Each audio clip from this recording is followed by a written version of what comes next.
Tammy Daybell's autopsy and the potential for what was found by the coroner's office and what the district attorney knows and what they have to charge first-degree murder against Chad Daybell.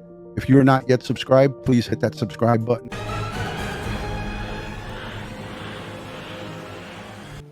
Well, it's the coroner that determines whether an autopsy is performed or not. And the coroner, Brenda Dye, just concluded that this was a natural death. And Tammy was immediately taken to the funeral home and buried. Although we have heard that Chad declined an autopsy. But the Rexburg Sheriff, Lynn Humphreys, made clear soon after this hit the news that it's not the family's decision.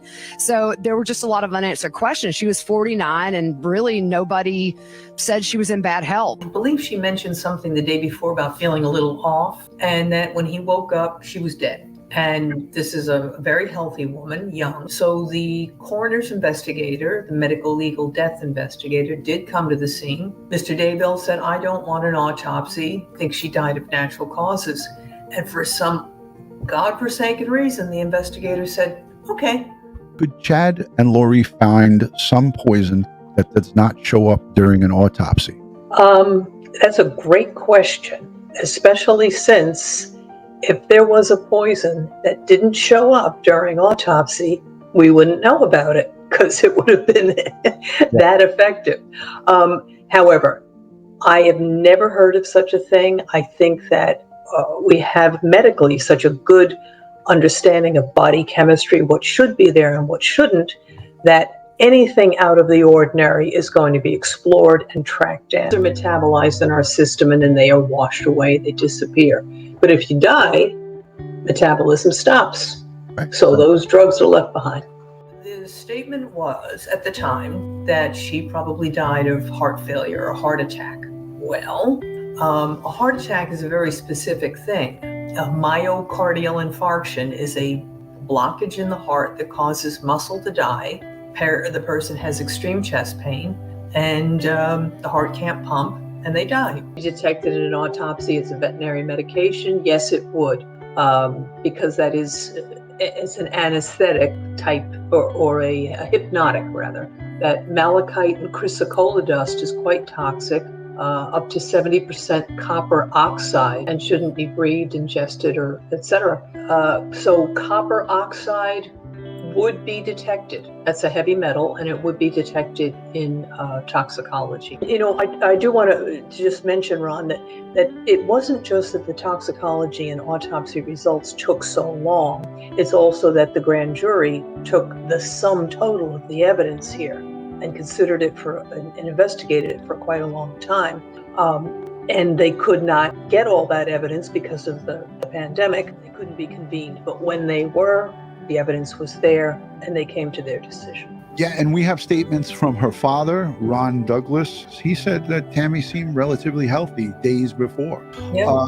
So many people that are close with Tammy knows they have said that she was training to run a marathon. So this is definitely a thing that would make you go, With heart failure, she would not be running marathons. He was asked about Correct. if there was any sign of seizures. Did Tammy have a seizure?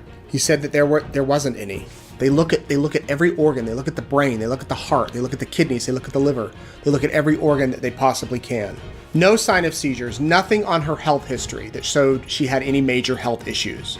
There were no intoxicants in her body. Her heart was healthy. Then he said they discovered some bruises that were fresh. Because of the way, what they do is they discovered the bruises, and from how I understood, they're able to take little parts of it, cut them out, and look at them under a microscope. They're able to see, if the blood was pooled, or if they're yellow, they're older bruises. These were darker bruises, newer bruises. And he showed on the screen where the bruises were. I'm going to show you here. There were 8 bruises, I believe. So you have the one here on her chest, one here on the front of her left arm. That's the belly button. That's not a bruise. 1, 2, 3, 4 on the right arm. And then on the back of the right arm, 1, 2, 3, 4. Nothing on the left. So they were fresh bruises, and they were in a spot, he said, that where someone might try to hold somebody down. And you could grip right over here on the front And then the back of your hand, whoever's gripping, could be here. You could grip, a couple of places on the arms if you're holding someone down. Then we went into stuff about rigor mortis. This is where the body gets cold and stiff. This happens, he said, 1 to 2 hours after death. It takes a little bit of time for your body to, stiffen up. Hearing was held in front of a judge to make a determination as to whether or not they would have exhumed Tammy Daybell. Is that right? That's correct. And do you recall from your knowledge what was the reason for the exhuming the body at that time? My recollection is it was to determine the cause of death. Well, there had to have been some facts. You don't get to just dig somebody up. Your Honor, counsel's testifying. Move to strike. There has to be a reason at the hearing to determine why you're exhuming. Your Honor, counsel's still testifying.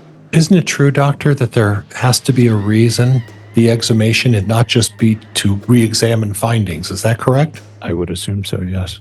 Well, you were present. What was the reason given for digging Tammy Daybell's body back up?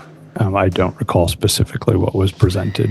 Okay, so what was the purpose of you going there if you don't remember why they dug her up? Objection, Your Honor. Argumentative. Do you recall whether or not there were discussions about surrounding circumstances that could have influenced a decision to exhume?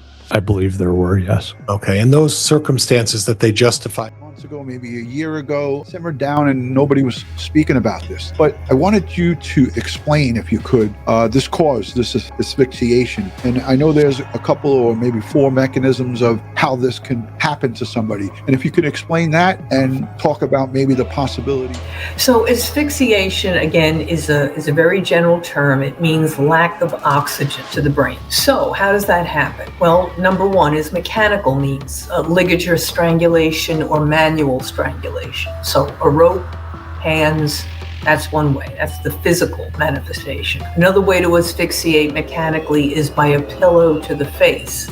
Now, that is an interesting one because it leaves very few marks. Now, if I go into a scene where a woman is laying dead in bed, just automatically I raise the eyelids to look for petechial hemorrhaging. Those are the little spots of blood that burst through the sclera, the membranes of the eyes, if a person is strangled with a ligature or hands. Number 2, if a person is asphyxiated with a pillow to the face, that leaves very few marks, but they're very noticeable to the trained investigator. First, you look here under the lip. You know that little web that holds your lip down? That's called a frenulum. If a person is being smothered with a hand or a pillow, they move their head back and forth like this, and it tears that frenulum. And under the lip, there are little abrasions from the top teeth and the bottom. So a trained investigator will look under the eyes, will look under the lip, will look under the lower lip, look for the torn frenulum, look for the abrasions. That's a sign of mechanical smothering or asphyxiation. What did you determine the cause of death to be?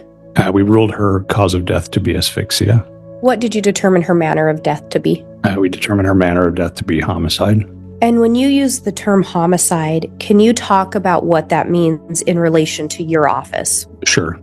It is different from, for example, how lawyers or police might use that term. For us, homicide is a vital records determination that we make. In this case, we didn't sign the death certificate, but that's the way we use the term.